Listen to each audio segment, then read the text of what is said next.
నేటిదిన వాక్య ధ్యానం కొరకు జేమ్స్ చాప్టర్ 4 వర్స్ 10. యాకోబు రాసిన పత్రిక 4వ అధ్యాయము 10వ వచనం. ప్రభువు దృష్టికి మిమ్మును మీరు తగ్గించుకొనుడి, అప్పుడు ఆయన మిమ్మును హెచ్చించును. వాక్య ధ్యానం కొరకై ప్రార్థన. కృపగల మా తండ్రి, మీ కొందనాలు. నేడు చదవబడిన ఈ వాక్య భాగం ద్వారా మాతో మాట్లాడి మమ్మలను బలపరచండి. యేసు క్రీస్తు నామములో ప్రార్థిస్తున్నాను తండ్రి, ఆమేన్. చదవబడిన ఈ వాక్య భాగంలో ప్రభువు దృష్టికి అనగా మన మనస్సు, మన ఆలోచనలు, మన తలంపులు అన్నీ దేవుని దృష్టికి మనం తగ్గింపు గలవారముగా మనం కనపడవలసినటువంటి వ్యక్తులమై ఉన్నాం. సమాజంలో మన స్నేహితుల మధ్య, రక్త సంబంధికుల మధ్య, ఇరుగు పొరుగు వారి మధ్య దేవుని మనసును బట్టి మనము తగ్గింపు కలిగినటువంటి వారంగా ఉండటం, అది దేవుని యొక్క వాక్యం మనకు తెలియజేస్తున్నటువంటి సంగతి.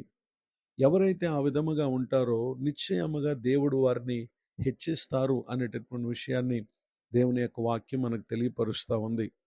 పరిశుద్ధ గ్రంథంలో రాయబడినటువంటి ఒక సంఘటన మనం పరిశీలన చేస్తే, second book of Samuel chapter 7 verse 18, 2వ సమూయేలు గ్రంథం 7వ అధ్యాయము 18వ వచనం.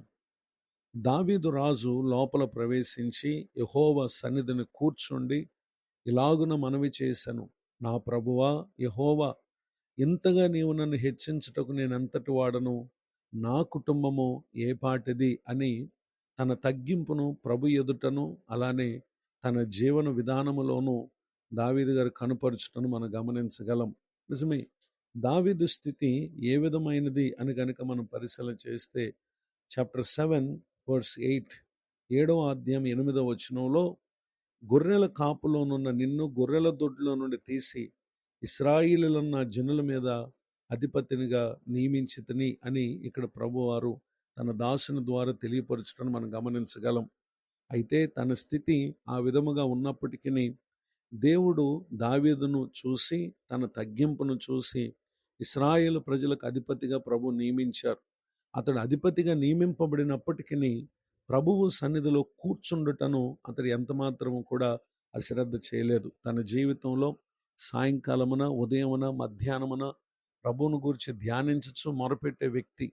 దినమునకు 7 మార్లు ప్రభు యొక్క న్యాయ విధులు, కట్టడలను బట్టి ప్రభువును స్తుతించినటువంటి వ్యక్తి.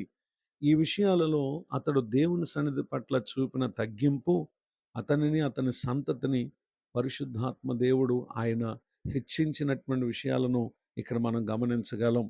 ఈ మాటలు వింటున్నటువంటి నా ప్రియ సహోదరి సహోదరులు, ఏమీ లేని స్థితిలో మనం ఉన్నప్పుడు ఆయన సన్నిధిని మనం చేసినటువంటి ప్రార్థనను విన్నటువంటి దేవుడు మనల్ని ఆశీర్వదించి అభివృద్ధి చేసి ఉన్నత స్థితిలో ఉంచితే, నాడు దావీదు వలె దేవుని సన్నిధి పట్ల శ్రద్ధ చూపవలసినటువంటి అందరూ దేవుని సన్నిధిలో మోకరించుటను, ఆయన సన్నిధిని ప్రార్థించుటను, ఆయన వాక్యమును చదివి ధ్యానించుటను, ఆయనను స్తుతించుటను, అంత మాత్రమే కాక భూమి మీద ప్రభు చేసిన కార్యాలను బట్టి ఆయన మహిమార్థమైన సాక్షులుగా ఉండుటలో ఎంతోమంది నిర్లక్ష్యం వహిస్తూ ప్రభు దృష్టిలో ఏమాత్రం తగ్గింపు లేని వారిగా ఉండటం ఈ దినాల్లో మనం చూస్తున్నాం.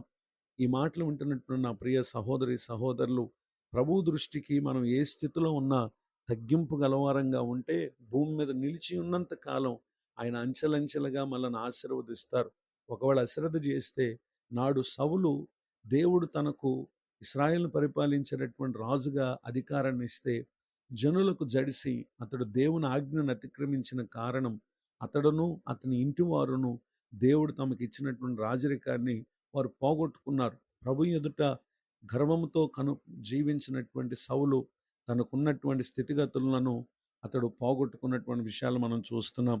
తగ్గించుకున్నటువంటి దావీదును, అతని సింహాసనాన్ని ప్రభువారు స్థిరపరిచారు, నిత్యము ఉండనట్లుగా ఆశీర్వదించారు. ఈ దినమందు ఈ మాటలు వింటున్నటువంటి మనము కూడా ప్రభు దృష్టికి తగ్గింపు కలిగినటువంటి జీవితాన్ని అన్ని పరిస్థితుల్లో కనుపరిచి ప్రభువిచ్చేటటువంటి ఆశీర్వాదాలకు నా ప్రియులకు మీరు అందరు పాత్రలు కావాలని హృదయపూర్వకంగా కోరుతూ ఈ మాటలు ముగిస్తున్నాను. ప్రార్థన. కృపగల మా తండ్రి, మీ కొందనాలు. నేడు విన్న ఈ మాటల ద్వారా మీరు మమ్మల్ని బలపరిచినందుకు స్తోత్రం. దైవజనులను, వారి కుటుంబాన్ని, సేవా పరిచయను దీవించండి. కృంగిన వారిని, దుఃఖితులను, వేదనలో ఉన్నవారిని ఆదరించండి. నూతన సంవత్సర దయాకిరీటాన్ని పొందిన మా ప్రియులను దీవించండి. ఏ ఏ కారణాల చేత కలిగినటువంటి వాటిని మా ప్రియులు కోల్పోయారో ఈ దినముందైనా తమ మనసు మీ మీద పెట్టి మీ దృష్టి ఎదుట తగ్గింపు కలిగినటువంటి జీవితాన్ని జీవించడం ప్రారంభించి మీరిచ్చేటటువంటి మేలులను మా ప్రియులు తమ జీవితంలో అంచెలంచెలుగా పొందటానికి సహాయం చేయమని యేసుక్రీస్తు నామములో ప్రార్థిస్తున్నాను తండ్రి. ఆమెన్. తండ్రి, కుమార, పరిశుద్ధ ఆత్మదేవుడు తోడ నడిపించును గాక. ఆమెన్. నేడు విన్న మాటలు మీకు ఆశీర్వాదకరంగా ఉంటే మీరు పొందు మేలు మాతో పంచుకోనండి. మీ ప్రార్థన అవసరాలు తెలియపరచుటకు నా cell number 9959141897. God bless you. Have a blessed day. ఇట్లు మీ సహోదరుడు పాస్టర్ విలియం బూత్.